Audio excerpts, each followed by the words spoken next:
Hi, good morning everybody. We are here at the Etisalat stand and we are here to see the new eLife On Web package from Etisalat. Jamal will just quickly walk us through that.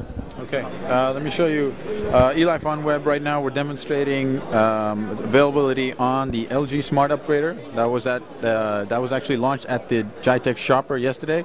It's now here as well here at the Dubai World Trade Center. So it's going to be available exclusively to Etisalat, just the device. The service is available today on this device and the LG Smart TV, which was launched a couple months ago.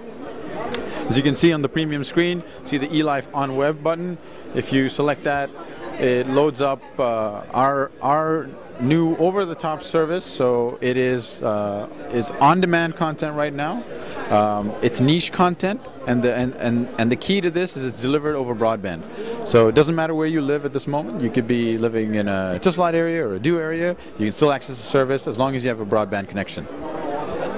So while it loads up, as you can see, it's a very simplified interface. A lot of the content, as I mentioned earlier, is niche content and also includes a lot of online-only content.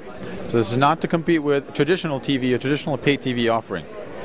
At the moment, the service is free, but it'll eventually include some sort of subscription services that allow you to access more premium content. As you can see, it's categorized by content partner at the moment. You got Dubai Media, you got Wall Street Journal, you got Hollywood Insider. There's some local content, but a lot of it is content that isn't available here. And that's the other value that this brings to the sort of local market. So I'm going to pick out the Wall Street Journal just because I know it's got some really, really good production value. I'll hit OK.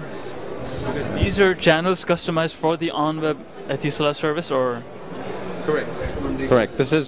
These are channels. Now it's not just, so it's delivered over broadband. So you might think that it's just TV that's online TV, that's just content from the web, but actually it's more managed. It's just a lot. We'll pick and choose content providers that we feel sort of have a market in this region, and we'll bring them in a more friendlier way than just going on the web and through a web browser, in an experience that's more sort of familiar and similar to traditional TV. That's what we've done.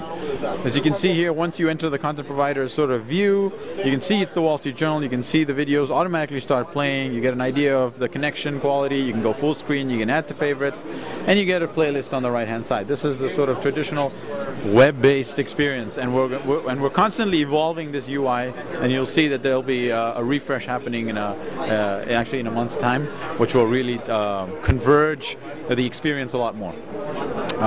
You can pick between popular content. You can add to favorites. You can even share with friends, or even search through the whole catalog. So how can I share? Is it through social media or Etisalat's own portal? At this point, what you're seeing here allows you to share via email. So what you'll do is you'll enter the email address of the person that you want to share it to. They'll receive a link, and once they get that link, if they have the iPad app or they're on this application on the smart box, or even if they're on the web, there's a web player that can play back the content. So no matter what the screen is, they'll still be able to watch the content. Obviously, when I talked a little bit about converging the experience, that also brings in the social aspect in which you'll be able to publish into Twitter, Facebook, and other social media networks.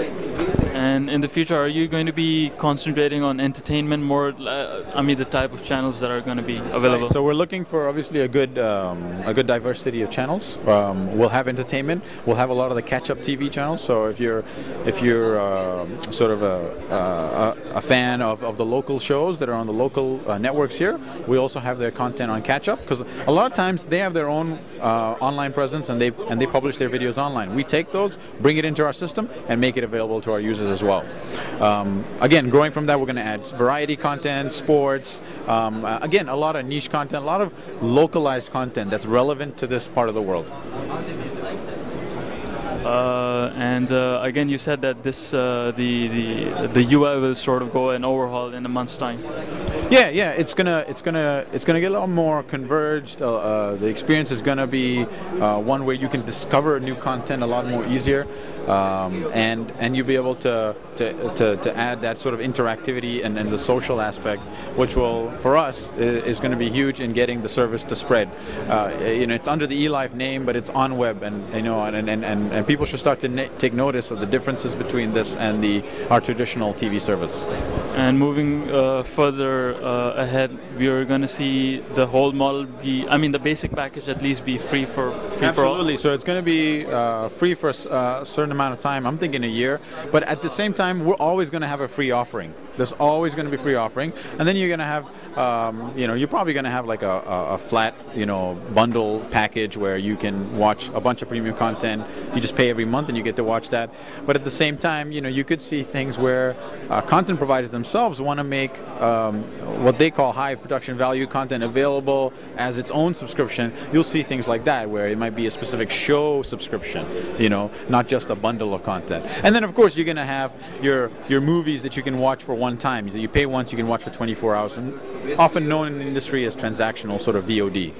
So you'll see things like that. Awesome. All right. Thanks, Jamal. Thanks so much. Anytime.